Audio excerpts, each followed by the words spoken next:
Hey, everybody, and thanks for joining me on another episode of Straight Jacket White Rabbit. My name's Adam, and as usual, I'll be your host. Today, you guys, I want to talk about USOs. There's been a huge uptick, you guys, in USO sightings throughout the entire world in the last 5 years. And I don't mean a small uptick of, 10, 20 extra sightings. I'm talking hundreds and hundreds and hundreds of sightings. I'm talking so many that countries are now becoming concerned about what's going on off of their coastlines. Here in America, we've had numerous sightings recently popping up in the Catalina Island area off the coast of Southern California. We've also had sightings off the coast of Malibu and off the coast of Long Beach. Now, interestingly enough, Catalina has long had a history of unidentified submerged objects, odd lights under the water, craft seen moving at ridiculous speeds. But lately, Catalina has also been home to, I guess you could say, a very odd anomaly in its waters. There is a canyon a deep canyon off Catalina Island, you guys. And using a magnetometer, which kind of looks like a torpedo that you drag behind your boat, they have discovered a huge metallic object, miles in diameter. Now, we don't know what it is. No one, to my knowledge, has been allowed to go down to it or has gone down to it. But there is something down there that is, number one, for sure, metallic and dome structure like. Two, attempts to send ROVs to this have literally ended up with them malfunctioning. Their cameras stop working. Their lights stop working. They die dead in the water. Once they're brought up to the surface and they're rebooted and everything's turned back on, they work just fine. What's causing these odd anomalies? What's causing the disturbances to the tech that we're trying to send down to this object? Is it some kind of natural magnetic field that's messing with these electronics? Or is it something else? A lot of people are leaning towards bases, underwater UFO bases, you guys. And, for the longest time, I have to admit, I wasn't a huge proponent of the underwater base theory. But in the last probably 12 years or so, I've come around. There is so much evidence for it now, you guys. With the newer technology and the newer release of information by military personnel from around the world, there's just so much there that you can't really deny it anymore. There are things under our water. I'm not talking about the actual USOs.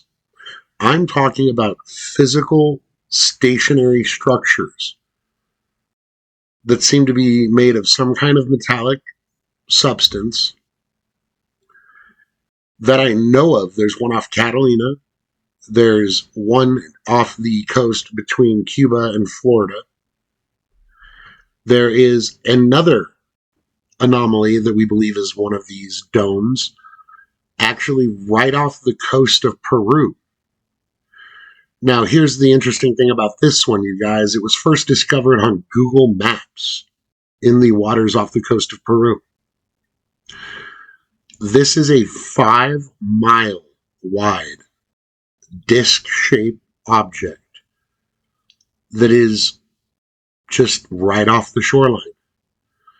Now, people who have, once again, used scientific equipment like the magnetometer and things have said that they have clear footage of something under the water on their radar.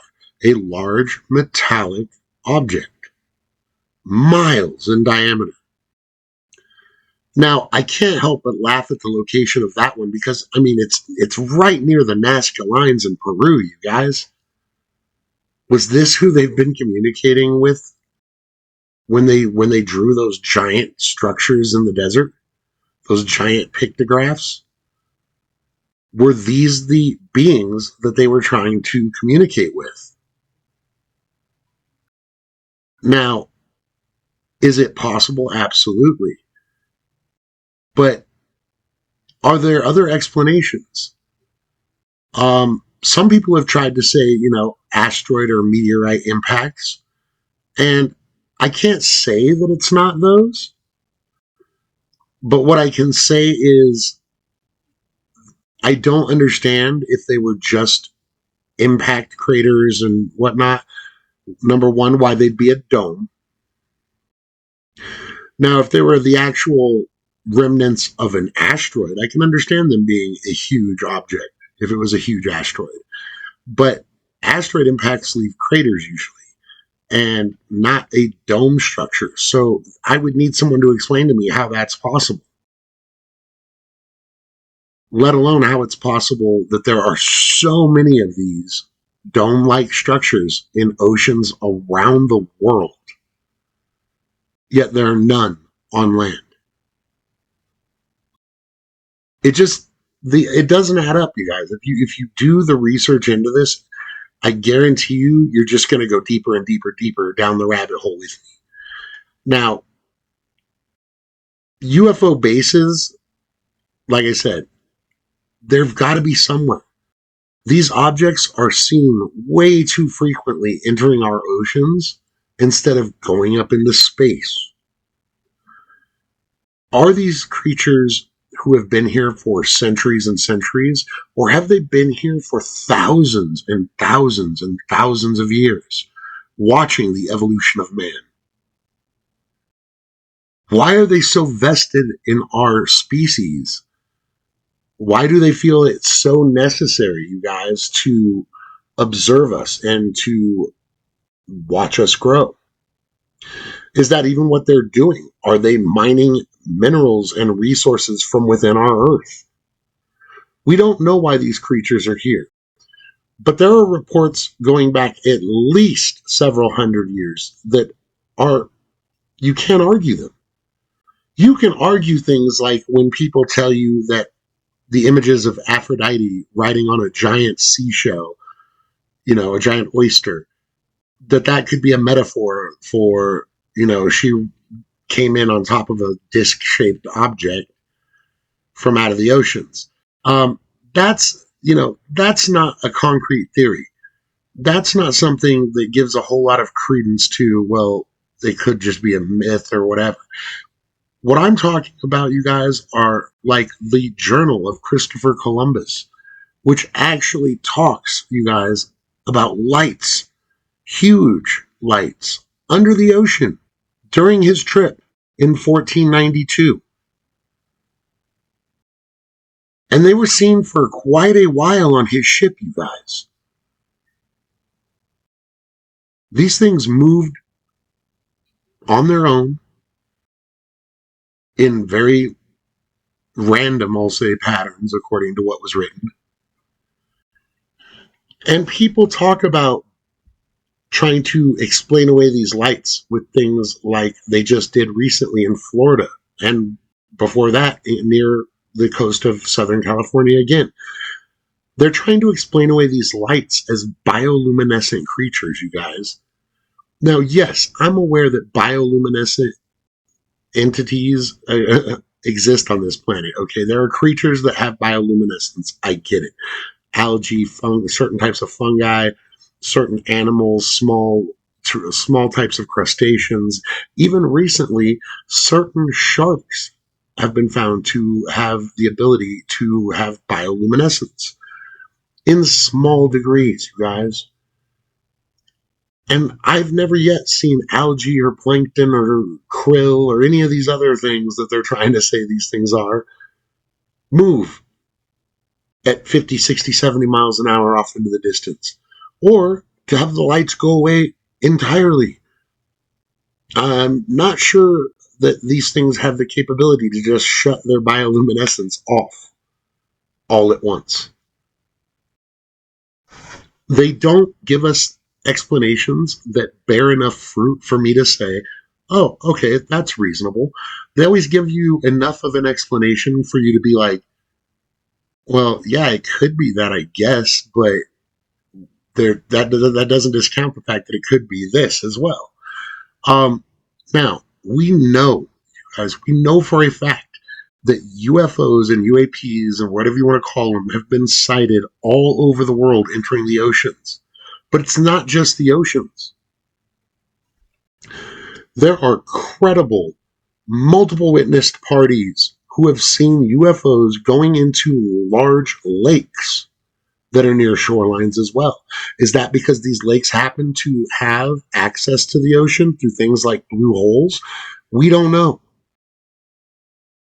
We don't know enough about our waterways and our oceans and things of this nature, you guys. We talk about all the things we know. We know so much about Mars or the moon or blah, blah, blah, blah. But we don't even know what's in our own oceans. Do you know how many species that are undiscovered species we will find once we explore all of our oceans? We're still finding species that are new every day topside on the soil, you guys. That's how little we know about our oceans. And these things underwater are not normal objects, okay? They're doing things that nothing we know of can do. Right now, the fastest man-made object underwater are Russian class, forget the name of them. They're basically torpedoes, okay?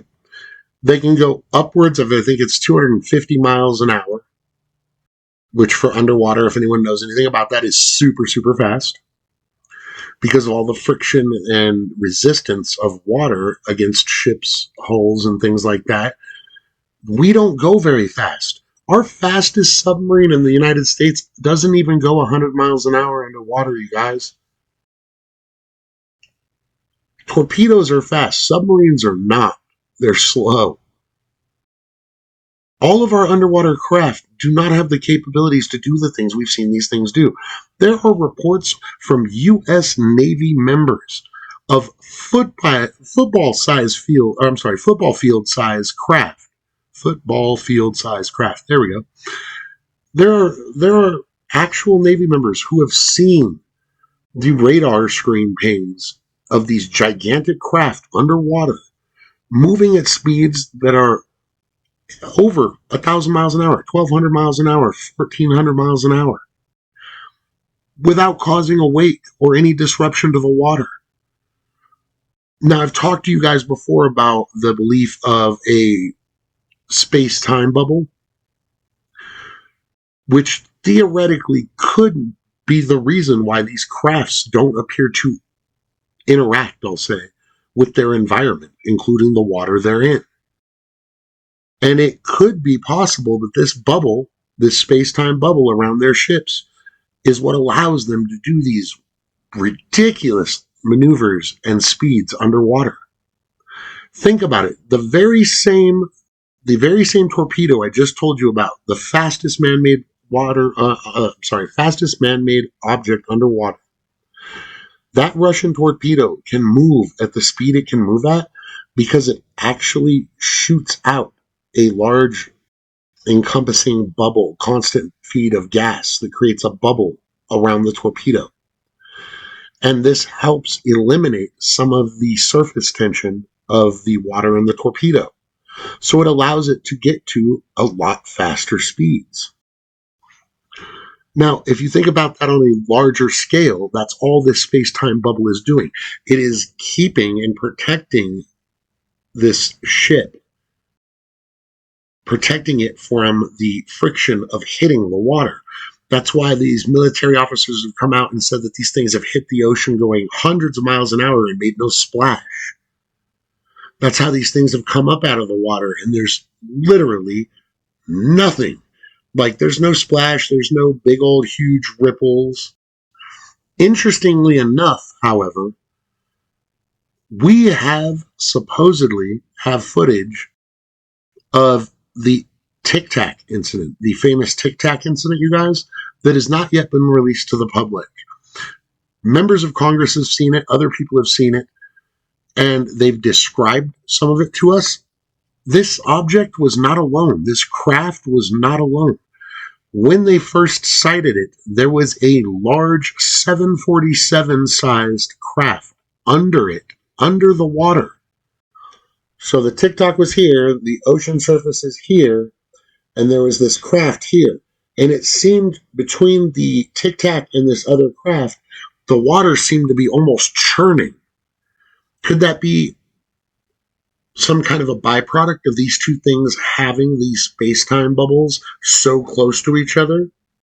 Like the force that you get when you put two magnets polar opposite to each other, that push away force. Could that have been what the effect they were seeing on the water? Now, throughout history, you guys, there have been examples of things seen underwater. But modern times is what we're talking about. And the uptick is phenomenal. You guys, I want to read this directly from here because I don't want to get it wrong. But I want to show you the hotspot numbers here. Over 9,000 incidents. Keep in mind, this is up until late 2025.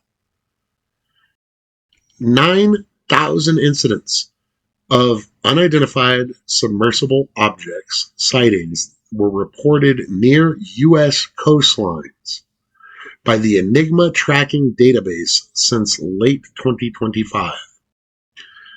9,000. Let that sink in for a minute. And that's just on our coastline here in America.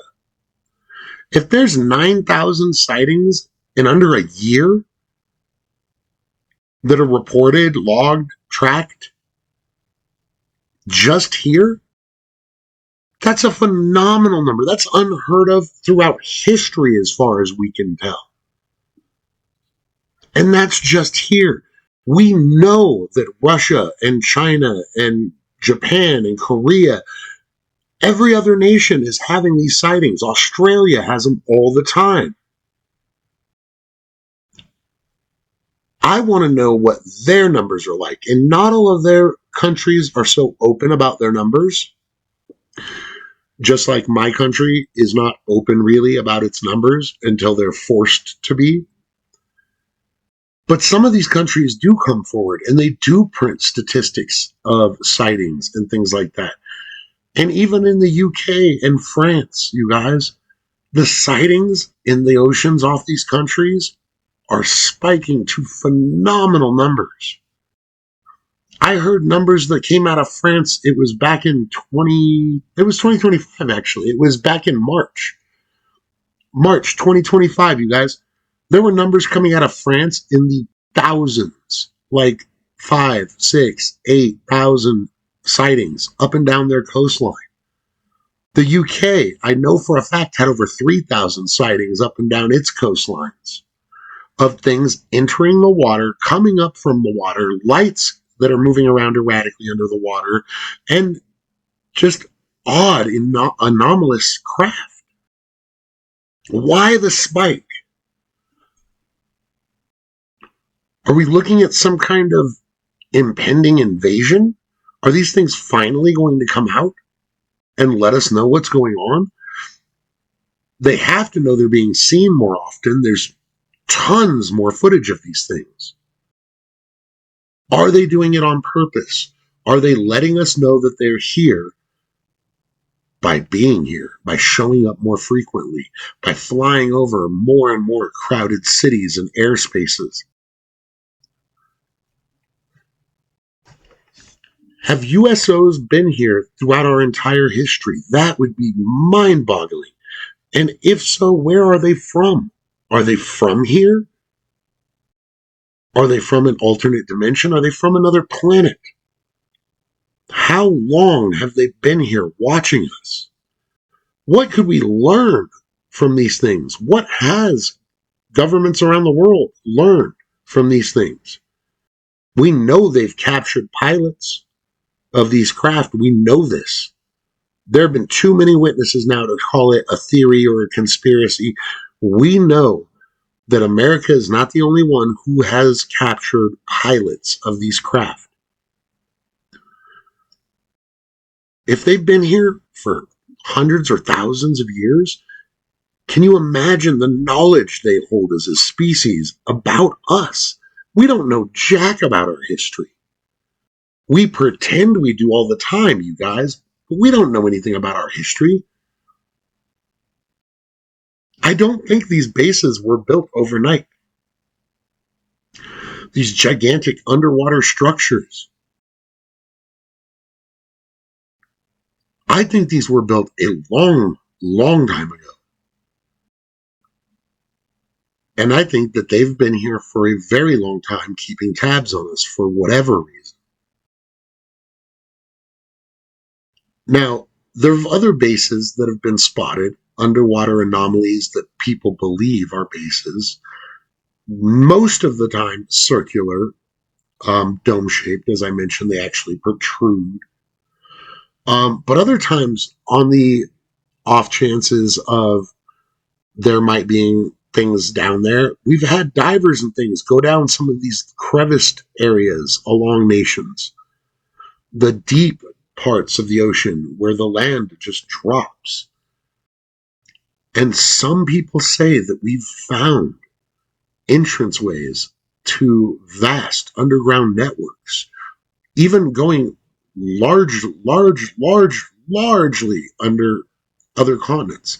Like, not in the water, they're not all underwater tunnels, but you go underwater to get to these caves, and they lead to thousands of miles of other caves. Some people think that these caves actually lead to inner Earth. Now, according to the writings about inner Earth, there's more than just a few entrances. There's quite a few. I believe the number was in the more than a dozen entrances to inner Earth. What if some of these are via the ocean? What if the way these craft are getting to and from inner Earth is by going through subterranean tunnels that start in our oceans?